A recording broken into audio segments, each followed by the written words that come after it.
네, 하나님께서 우리에게 주시는 말씀은 전도서 11장 7절부터 12장 끝절까지 14절까지 말씀입니다. 빛을 보고 산다는 것은 즐거운 일이다. 해를 보고 산다는 것은 기쁜 일이다. 오래 사는 사람은 그 모든 날을 즐겁게 살 수 있어야 한다. 그러나 어두운 날들이 많을 것이라는 것도 기억해야 한다. 다가올 모든 것은 다 헛되다. 젊은이여, 젊을 때에 젊은 날을 즐겨라. 네 마음과 눈이 원하는 길을 따라라. 다만 네가 하는 이 모든 일에 하나님의 심판이 있다는 것만은 알아라. 내 마음의 걱정과 육체의 고통을 없애라. 혈기왕성한 청춘은 덧없이 지나가기 때문이다. 젊을 때 너는 너의 창조주를 기억하여라. 고생스러운 날들이 오고 사는 것이 즐겁지 않다고 할 나이가 되기 전에, 해와 빛과 달과 별들이 어두워지기 전에, 먹구름이 곧 비를 몰고 오기 전에 그렇게 하여라. 그때가 되면 너를 보호하는 팔이 떨리고 정정하던 두 다리가 약해지고 이는 빠져서 씹지 못하고 눈은 침침해져서 보는 것마저 힘들고 귀는 먹어서 바깥에서 나는 소리를 못 듣고 맷돌질 소리도 희미해지고 새들이 지저귀는 소리도 하나도 들리지 않을 것이다. 높은 곳에는 무서워서 올라가지 못하고 넘어질세라 걷는 것마저 무서워질 것이다. 검은 머리가 팥불이 되고 원기가 떨어져서 보약을 먹어도 효력이 없을 것이다.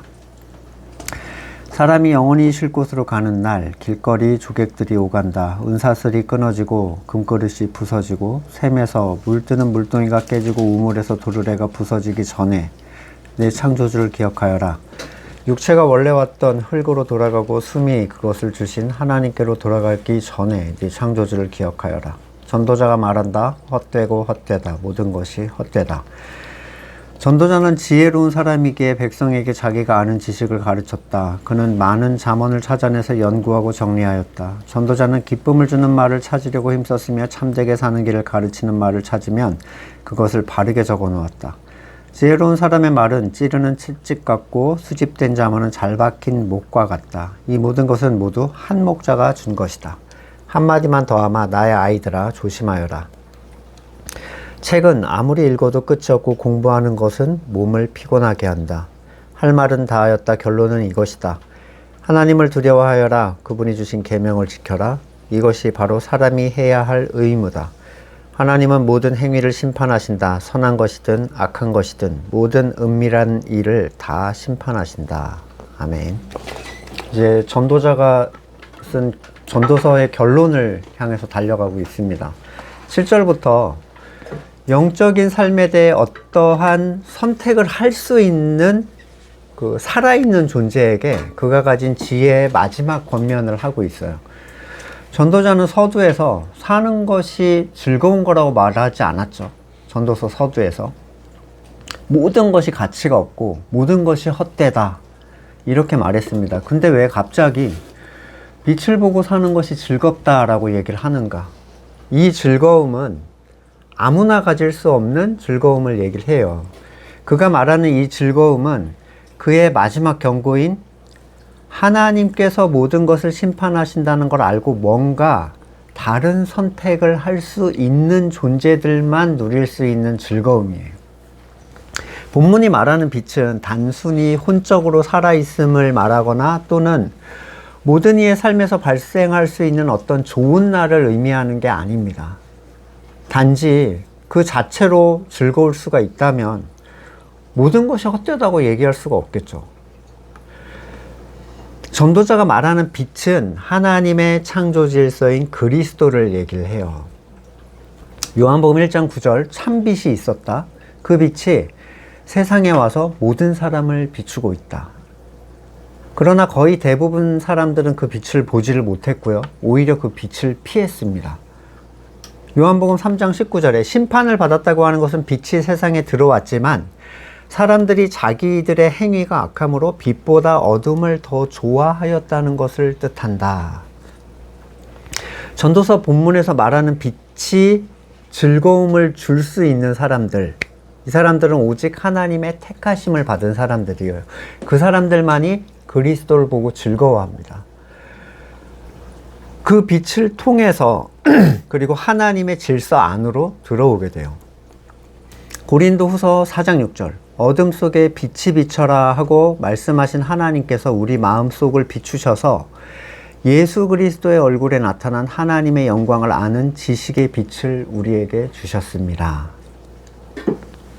성도에게 빛이 있다는 건 그 빛을 통해서 자기 절망을 발견하게 됐다는 얘기죠. 그리고 자기를 부인할 수 있게 됐다는 것이고, 이 세상을 사는 동안 하나님의 인도하심을 따를 수 있게 됐다는 것을 의미를 합니다.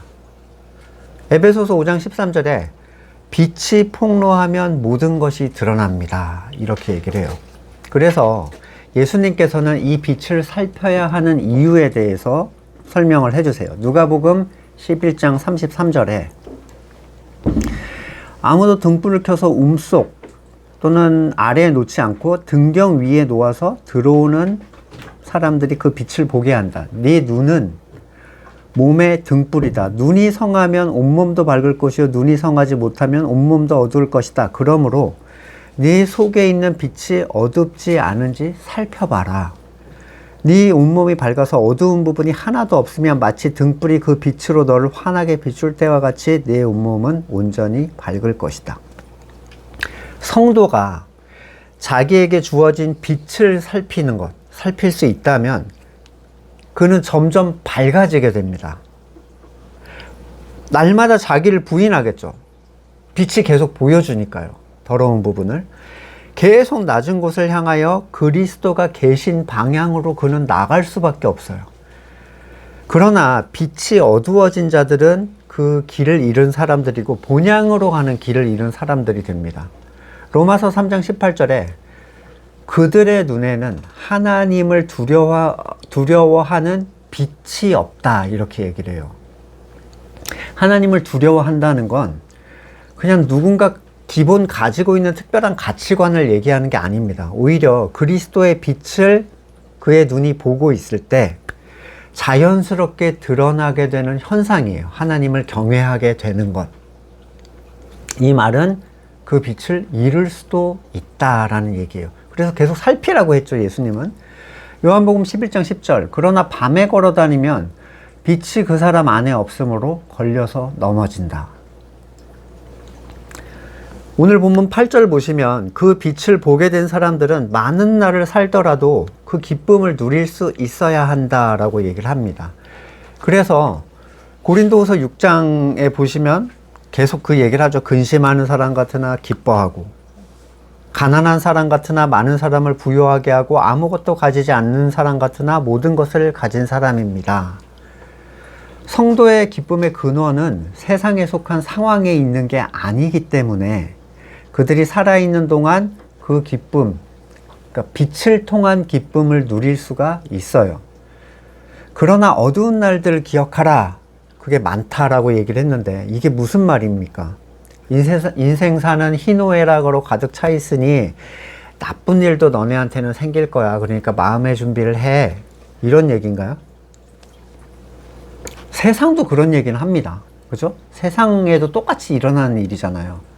성도들에게 주는 초점은 다른 곳에 있습니다. 그 어두운 날은 이 세상에서 일어나는 어려움이나 불행을 의미하는 게 아니에요. 성도는 그것과 관계없이 기뻐할 수 있는 가치관을 가지고 있죠. 그럼에도 불구하고 전도자는 이런 날이 올 것이라는 걸 기억하면서 세상의 모든 것들이 헛되다라는 걸 알아야 된다. 이 얘기를 합니다. 이 경고는 어떤 날이냐면요. 이 어두운 날. 주일이에요, 주일. 주일은 뭐죠?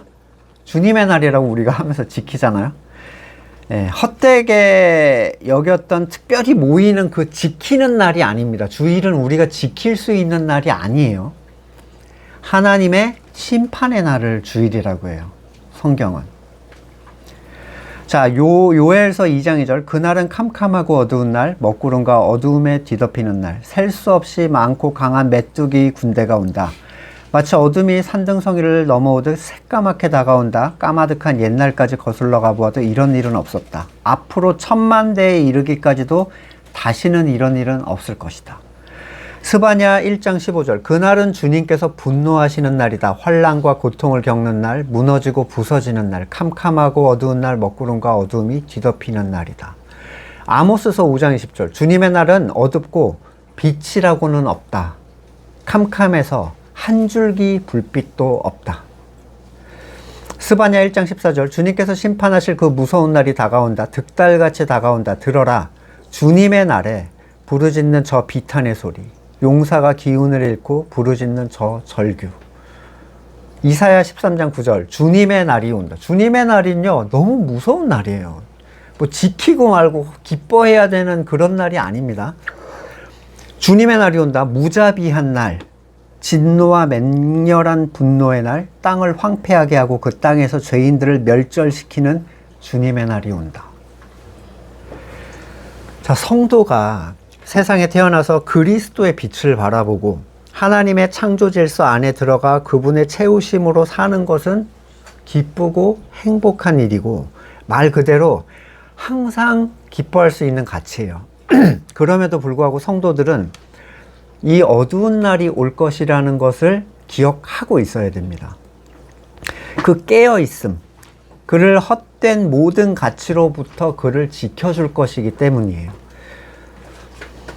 이것은 깨어있으라는 것은 잠들지 말라는 경고죠. 이 깨어있음은 도둑과 같이 오시겠다는 하나님의 심판에 관한 경고이기도 해요. 뭐 한구 연구러들에게는 불필요한 본문이겠지만 결코 잠들지 않고 결코 해를 입지 않는 존재들에게 경고는 무의미하죠. 9절에서 전도자의 말을 듣는 대상자를 젊은이라고 표현을 하고 있습니다. 어디까지가 젊은인가요? 미혼이냐 뭐 기혼이냐, 뭐 30대냐 40대냐. 저는 스스로를 젊은이라고 생각하지 않지만 어떤 80대 분들은 60대 분들한테 이 젊은 사람들이라고 표현하는 걸 봤어요. 저는 교회에서. 본문에서 말하는 젊은이는요, 아직 그 끝이 오지 않은 모든 사람을 다 포함합니다. 다시 말해서 그의 삶을 돌이킬 기회를 가진 모든 거듭난 사람들. 왜 거듭난 사람들로 한정을 짓습니까? 그들에게만 이 경고가 유의미하게 가치를 발할 수 있기 때문이에요. 전도자는 젊을 때 젊은 날을 즐기라 이렇게 이제 번역을 해놨는데 좀 이상해요. 노세 젊은 노세 늙어지면 못 노나니. 그게 맞는 말이라는 게 이 여행지 가보면 노인분들은 하나도 즐거워하질 않아요. 네. 너무 힘들어 보여. 그래서 젊어 놀라는 얘기가 그런 얘기인가 보다. 진짜 이런 거는 젊어서 해야지 뭐 이런 생각도 하는데, 자, 뭐라고 얘기를 하냐면 마음과 눈이 원하는 길을 따르라고 하면서 하나님의 심판이 있다는 것은 알고 있어라. 이렇게 경고를 해요. 이게 도대체 즐기라는 얘기입니까? 말라는 얘기인가요? 사람이 마음과 눈이 원하는 대로 따르면 자기 삶의 주권자잖아요. 내가. 사사기에서 그렇게 많이 반복했던 게 뭐죠? 왕이 없었기 때문에 자기 소견에 오른 대로 멋대로 살았다. 이 얘기예요. 비극의 삶이었죠. 하나님의 백성이 그의 젊은 날을 즐기는 것은 하나님을 벗어나서 가능한 일인가요? 거듭난 사람이 내 마음의 안목, 안목의 정욕, 육신의 정욕을 따라 사는 게 그를 즐겁게 만들어주나요? 정말로 거듭났다면 절대로 그럴 수가 없어요. 거듭난 사람은 자신의 뜻과 욕구를 따라 사는 것이 습성에 의해서 발생해야 하는데 이걸 굉장히 괴로워합니다. 힘들어해요. 거듭나기 전엔 즐거웠죠. 근데 이게 힘들다고요. 되게 힘들어요. 그러면 이 본문에 따르라 라는 용어의 해석을 좀 살필 필요가 있는데, 할라크라는 이 걷다, 가다, 행하다 라는 의미를 가진 이 할라크는 부정적인 의미, 부정의 의미로 사용되는 경우가 많은 동사라고 얘기를 합니다. 그래서 뒷문장에 준하여 이 본문을 해석하면 네 마음이 책망할 것이 없는 길로 행하고 네 눈이 보는 대로 행하지 말아라 라는 의미가 되는데, 이게 구약 성경을 헬라어로 번역한 70인역이라는 얘기 들어보신 적 있죠? 그러니까 이 히브리인들이 히브리어를 잘 모르는 상황이 됐잖아요. 다 퍼져 살아가지고. 그러니까 얘네가 읽을 수 있게 하기 위해 번역한 게 70인역이에요. 헬라어로 번역한.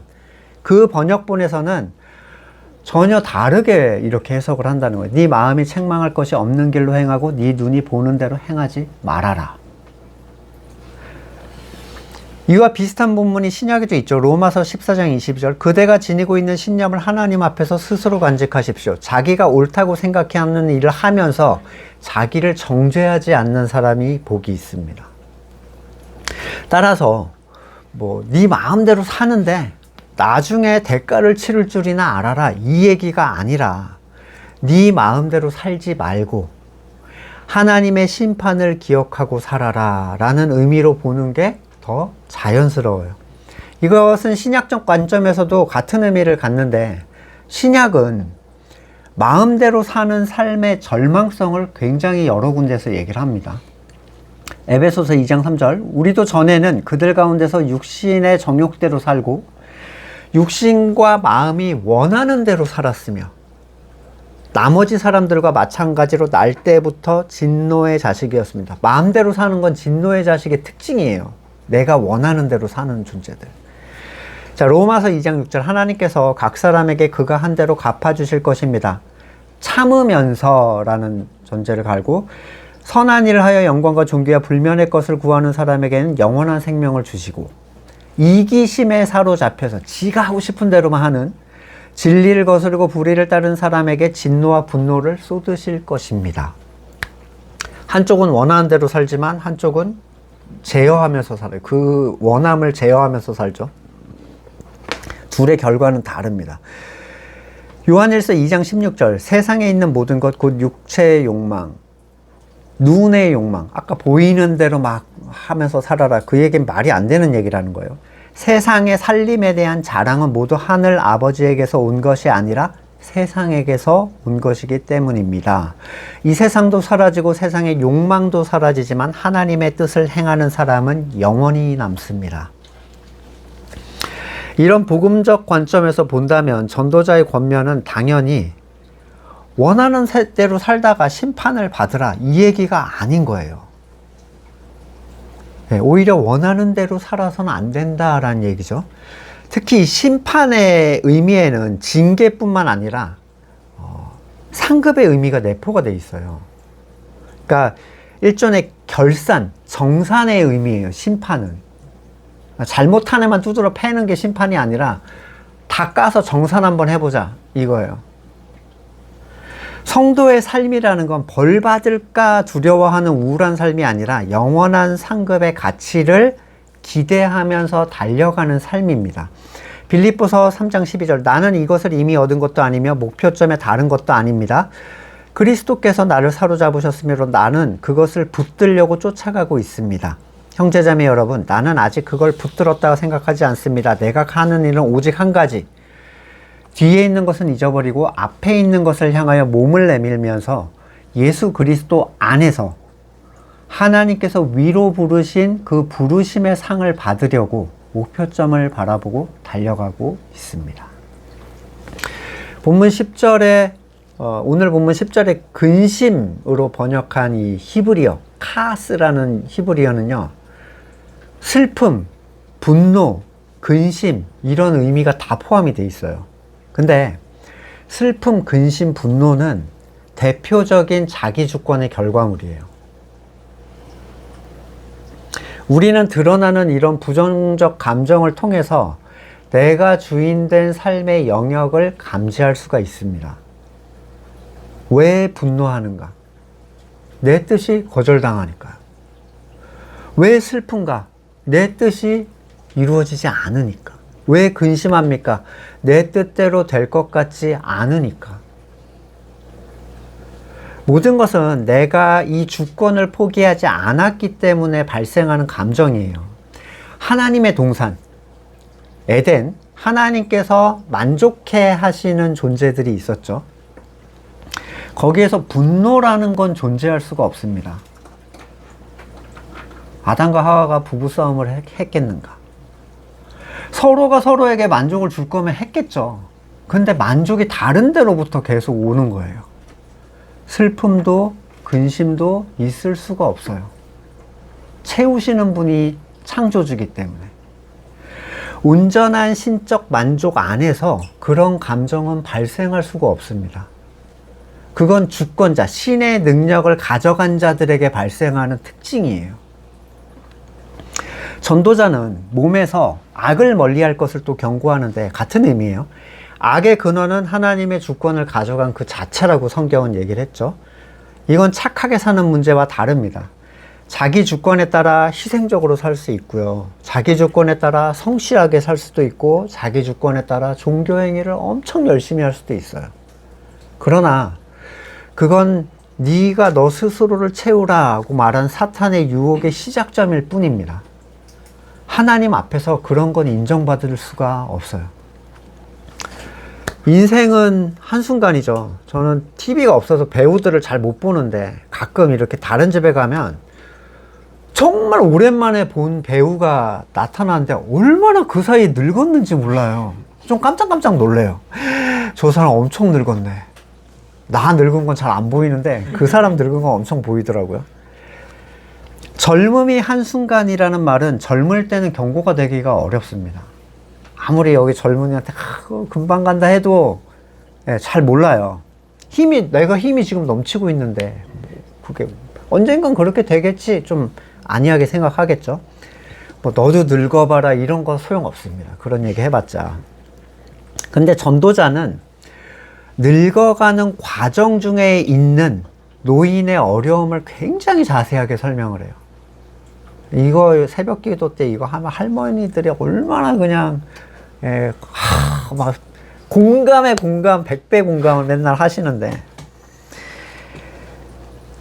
이 늙어감의 증상을 자세하게 설명함으로써 네가 하나님께 지금 다가가고 있다는 것을 계속 깨워주고 있어요.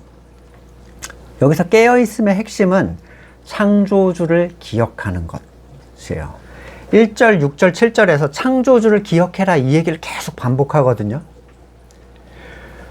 그의 젊음의 때를 누릴 수 있는 가치와 기회를 계속 얘기를 하는 겁니다. 너 이렇게 되기 전에 라는 얘기를 하는데, 자, 나이가 들면 젊음으로 누렸던 즐거움이 사라져요. 점점 사라지는데 당연했던 것들이 점점 그 기능을 상실해 가면서 누리던 가치를 잃게 되면 점점 삶의 즐거움이 고통으로 변해갑니다. 나이가 들면 인지가 떨어지죠. 알던 것도 잊게 되고 단어 이름도 기억이 안 나고요. 새로운 걸 익히기가 점점 어려워져요. 스마트폰이라 해봤자 저한테는 전화 걸기와 문자 그리고 검색 정도예요. 활용도가 엄청 떨어져요. 배워도 소용이 없습니다. 활용할 데가 없기 때문에 배워도 잊어버려요.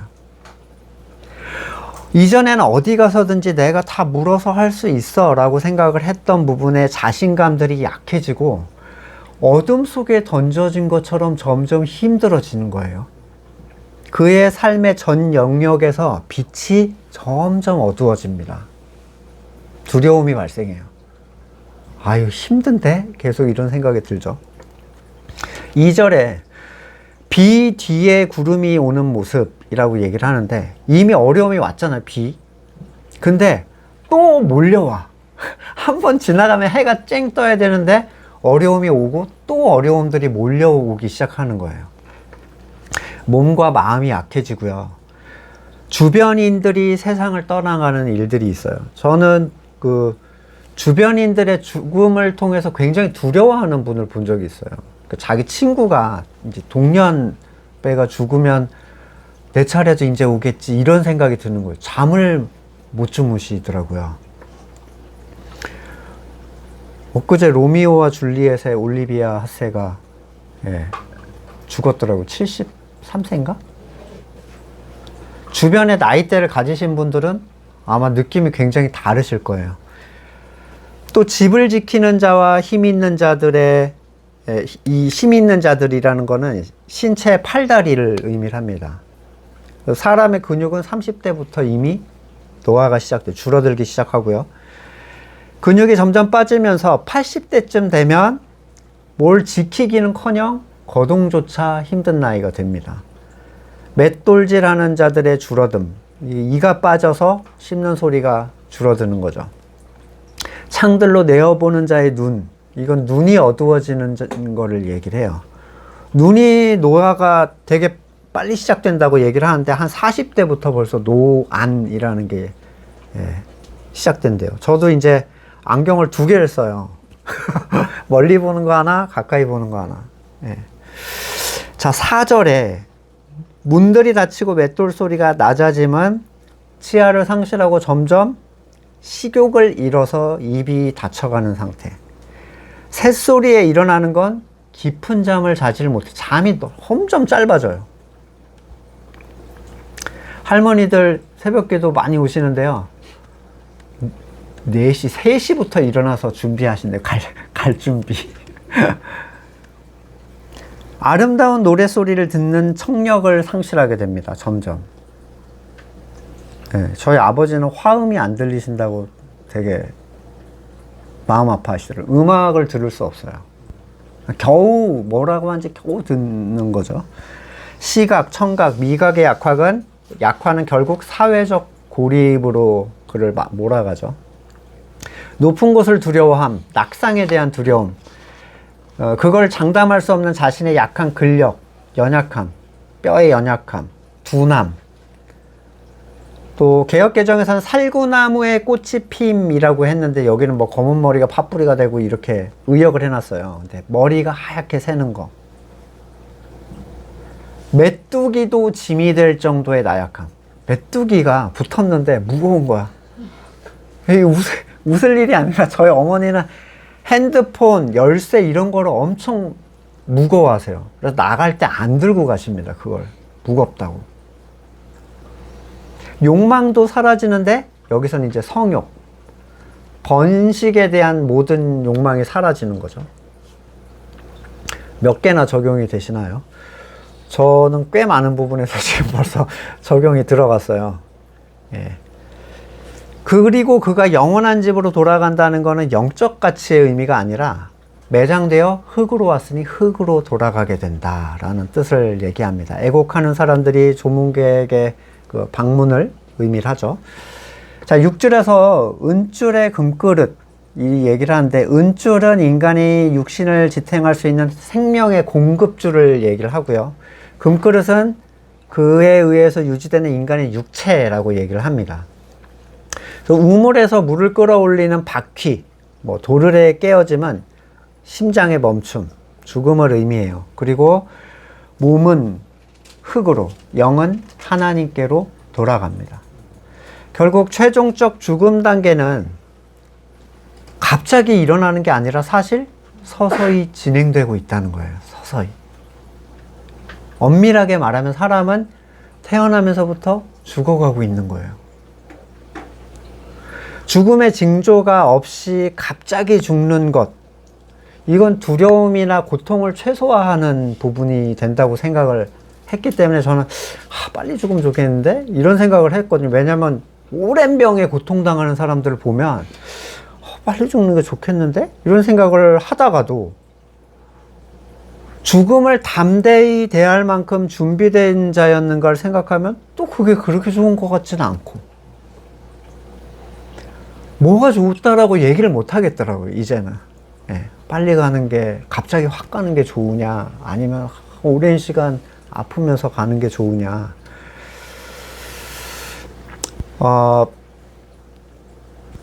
중요한 일이 뒤에 있는데 그 뒤에 올 일이 조짐을 서서히 보여주는 게 가장 좋은 영역이 사람의 노화예요. 노화, 늙음. 그 노화의 끝에는 죽음이 있습니다. 물론 모든 사람이 늙어서 죽는 건 아니죠. 오늘도 제주항공이 추락을 해서 많은 사람이 아마 희생이 됐나 봐요. 180명인가 탔는데 속보로 아침에 나왔더라고요. 태국 갔다 오는 비행기였대요. 아마 성탄 끼고 이렇게 주말에 이렇게 갔다 오다가 아마 그런 것 같은데, 그런 죽음이 어쩔 수 없지만 노화라는 건 우리의 노화뿐만 아니라 타인의 노화를 통해서도 간접적으로 내가 그 두려운 때가 나에게도 다가오고 있다라는 것을 우리는 알 수 있어요. 전도자가 기억하라라는 창조주에 대한 어떤 기억, 이게 가능한 때는 죽기 전입니다. 그리고 그 죽음에 대한 전조 증상은 노화로 우리에게 계속 알려주는 거예요. 사람의 모든 인지 하나하나 닫혀가기 전에 소통할 수 있고, 움직일 수 있고, 들을 수 있고, 볼 수 있고, 이 모든 것들 하나하나가 계속 셔터문을 내리기 전에 창조주를 기억하라는 것. 창조주를 기억한다는 건 뭘 의미합니까? 내가 피조물이라는 것을 기억하는 거예요. 모든 주권이 그분에게 있다는 걸 기억하는 것. 인정하는 거죠. 하나님께서 구원하시는 사람들에게 바라시는 거는 하나밖에 없습니다. 이거예요. 하나님은 그들이 완전하게 살 수 없다는 걸 알고 계시고요. 그들이 하나님의 뜻을 스스로 행할 수 없다는 것도 알고 계시고, 자기 삶을 스스로 성결하게 할 수 없다는 거 알고 계세요. 구원의 주권이 창조주에게 있고, 우리를 교회되게 하셨다는 사실 안에서 예수님의 유일한 명령, 서로 사랑해라. 그 가치를 머리 되신 분의 인도대로 그냥 살아내는 거예요. 우리는 우리 안에 선한 것이 없다는 걸 알잖아요. 우리가 사랑할 수 없다는 걸 압니다. 하지만 자기를 부인하고 낮은 곳으로 우리가 내려갈 때 사랑하게 하시는 하나님의 능력을 우리는 발견하게 돼요. 교회됨의 가치는 성도를 보호하고 평안하게 하고 그 가치 안에서 죽은 자는 복이 있다. 성경이 이렇게 얘기해요. 이 외에는 모든 것이 헛되다. 모든 것의 가치가 참된 것의 가치 앞에서 다 사라지게 될 것이기 때문입니다. 9절에서 전도자는 자신이 가진 지혜를 다해서 나는 백성을 가르쳤다 얘기하는데, 여기서 백성은 택하신 백성을 의미하는 하암이라는 용어를 써요. 이방인 백성은 다른 용어를 사용해요. 그리고 택하신 백성들에게 기쁨의 말을 주려고 했는데, 영혼의 만족과 기쁨이 되는 은혜의 말들을 얘기를 해요. 너네 듣기 좋으라는 얘기를 하는 게 아니라 너네한테 도움이 되는 얘기를 한다는 거죠. 정직하게 진리의 말들을 기록합니다. 그가 하고 있는 말들이 하나님의 진리에 속해 있다는 사실, 그리고 가감없이 전했다는 사실을 분명하게 하고 있어요. 그가 진리의 말씀을 전했다는 부분에서 세상의 헛됨, 영원한 가치에 대한 그의 메시지는 신약의 복음과 전혀 충돌이 없습니다. 놀랍게 충돌이 없어요. 고린도서 4장 18절, 우리는 보이는 것을 바라보는 것이 아니라 보이지 않는 것을 바라봅니다. 보이는 것은 잠깐이지만 보이지 않는 것은 영원하기 때문입니다. 11절 보시면 지혜의 말씀은 한 목자로부터 주어지는데 두 가지 기능을 같이 하고 있습니다. 하나는 자극하는 채찍과 같고, 하나는 잘 박힌 못과 같다. 이런 표현을 쓴 거는요, 이스라엘이 유목사회였기 때문에 가깝게 느껴질 수 있는 표현을 쓴 건데, 양을 칠 때 채찍과 막대기를 쓴대요. 다소 거칠어 보이지만 무리에서 이탈하지 않도록 하는, 그러니까 이 통제 안에 들어와 있도록 하는, 그래서 맹수의 습격을 피하거나 어디 떨어져 다치거나 하지 않게 필연적인 방식이었어요. 이 치는 거. 잘 박힌 못은 유목민들의 천막 생활을 배경으로 하고 있는데, 우리 벽에다 박는 못을 얘기하는 게 아니라 땅에 박는 못 있죠. 천막 고정용 못. 바람이 불어도 날아가지 않는 깊이 박힌, 아주 그래서 안전한 처소에 대한 의미를 가지고 있습니다. 참된 지혜의 말씀은 내면을 찔러 깨워서 불편하게 하지만 영원한 것을 계속 향하게 할 뿐만 아니라, 그가 안전한 교회 안에 있도록 그의 심령을 단단히 세워주는 역할 두 가지를 다 감당을 해요. 찌름이 없이 안전하다라고 외치는 것이나 안전함이 없이 찌르기만 하는 것은 뭔가 메시지에 문제가 있는 거죠. 고린도서 7장 8절, 내가 그 편지로 여러분의 마음을 아프게 했더라도 나는 후회하지 않습니다. 그 편지가 잠시나마 여러분의 마음을 아프게 했다는 알고 후회하긴 했지만 지금은 기뻐합니다. 그것은 여러분이 아픔을 당했기 때문이 아니라 아픔을 당함으로써 회개에 이르게 되었기 때문입니다. 여러분이 하나님의 뜻에 맞게 아파했으니 결국 여러분은 우리로 말미암아 손해본 것은 없습니다. 히브리서 4장 12절, 하나님의 말씀은 살아있고 힘이 있어 좌우의 날선 양날칼보다 날카롭습니다. 그래서 사람의 속을 꿰뚫어 혼과 영을 갈라내고 관절과 골수를 찔러 쪼개며 마음에 품은 생각과 뜻을 밝혀내요. 고린도후서 1장 7절, 우리는 여러분에게 거는 희망은 든든합니다. 여러분이 고난에 동참하는 것과 같이 위로에도 동참하고 있음을 우리는 압니다. 자, 책망과 단단히함, 고난과 위로, 충돌되어 보이지만 한 말씀으로부터 온 결과이고 성도를 겸손하게 하며 연합하게 하고 교회로서 하나님께 영광을 돌릴 수 있도록 이끌어가요. 12절에서 전도자는 마지막 경고, 추신을 하죠. 추가 얘기예요. 내 아들아 라고 부르지만 제자를 부를 때 사용하는 용어이기도 해요. 여기서 솔로몬은 자기의 과거를 회상하는 듯한 발언을 하는데 삶에, 인생에 관하여 자신의 지혜와 연구로 내가 탐구하였음을 얘기를 하는데 거기에는 끝이 없었다고 얘기하죠. 개운한 답도 없었어요.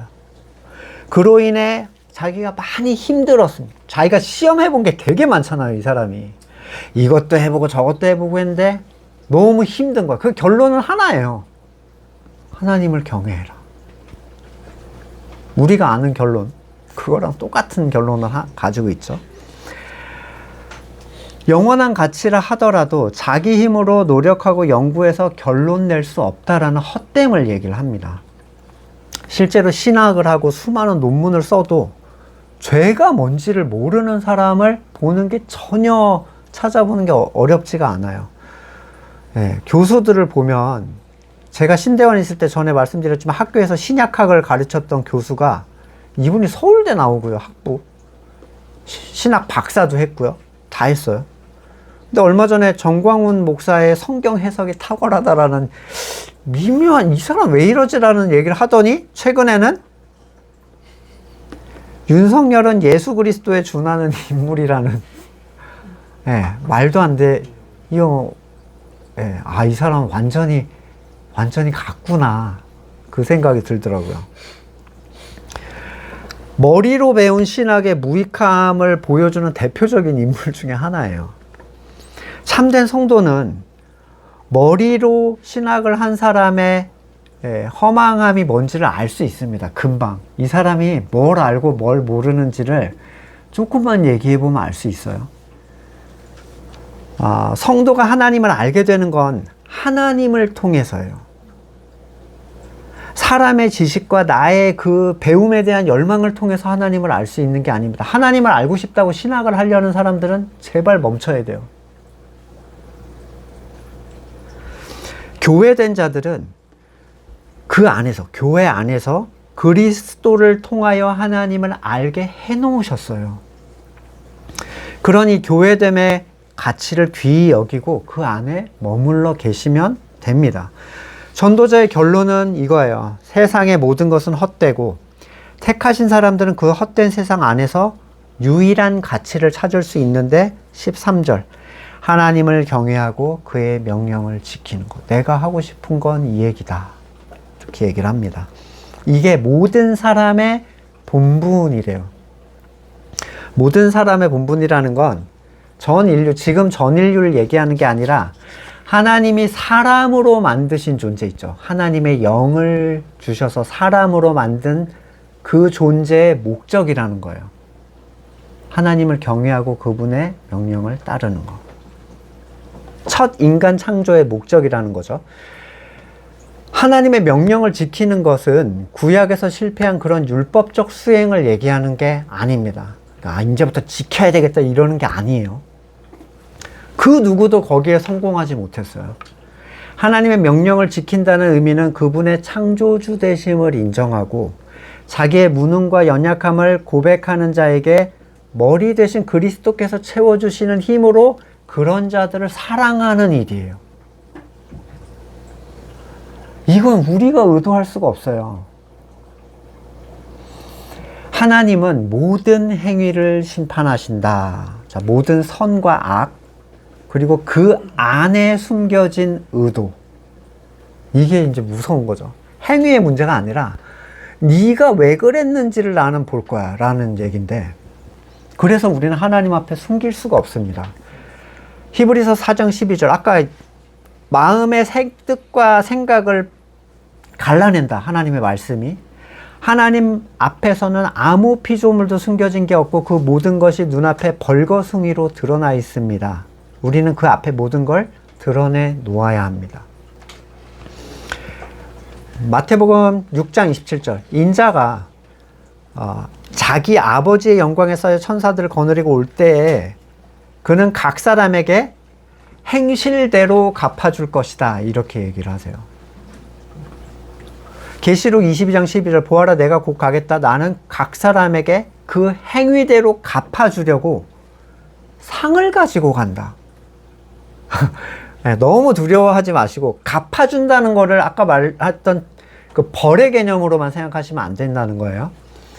자, 여기 적용되는 대상은요, 모든 사람입니다.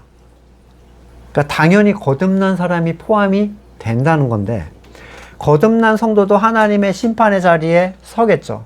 근데 그 사람들은 뭔가 논할 거리가 있어요. 근데 거듭나지 않은 사람은 그 심판대 앞에서 정해진 결론을 받겠죠.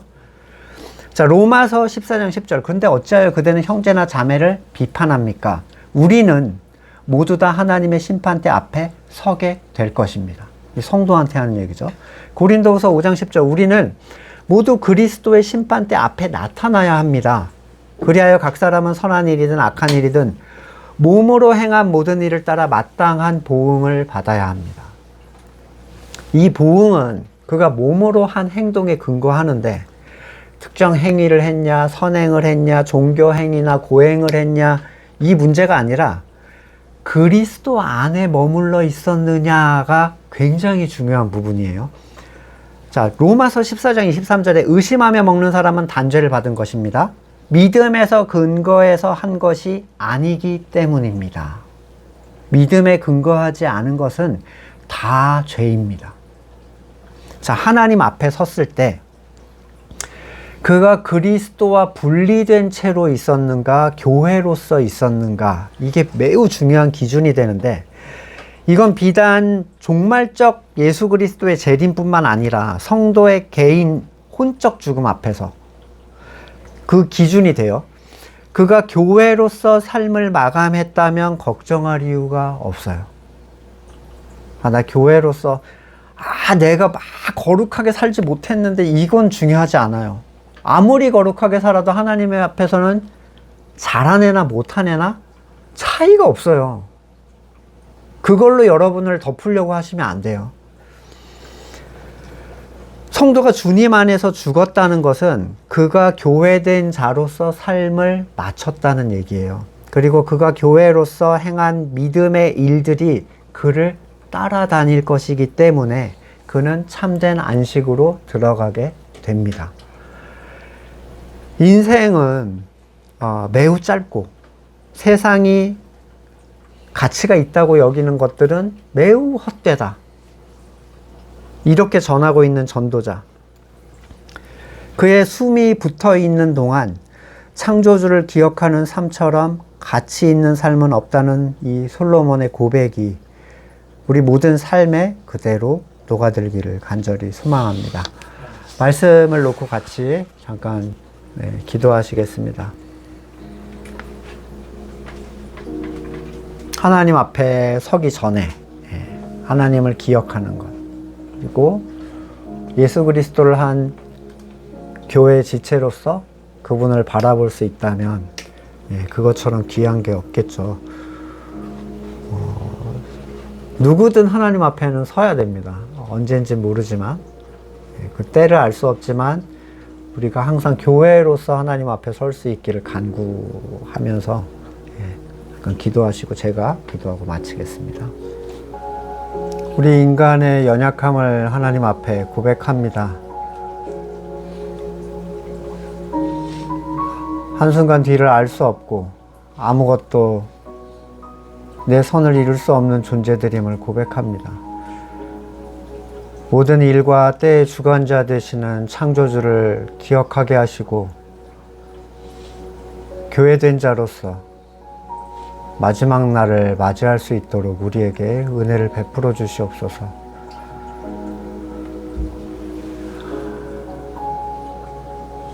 지금은 우리 구주 예수 그리스도의 은혜와 하나님의 사랑과 성령의 교제케 하심이 세상의 모든 헛됨을 고백하며 하나님 경외하기를 소망하는 우리 성도들과 그의 삶의 자리 가운데 지금으로부터 영원까지 함께 하시기를 간절히 축원드립니다.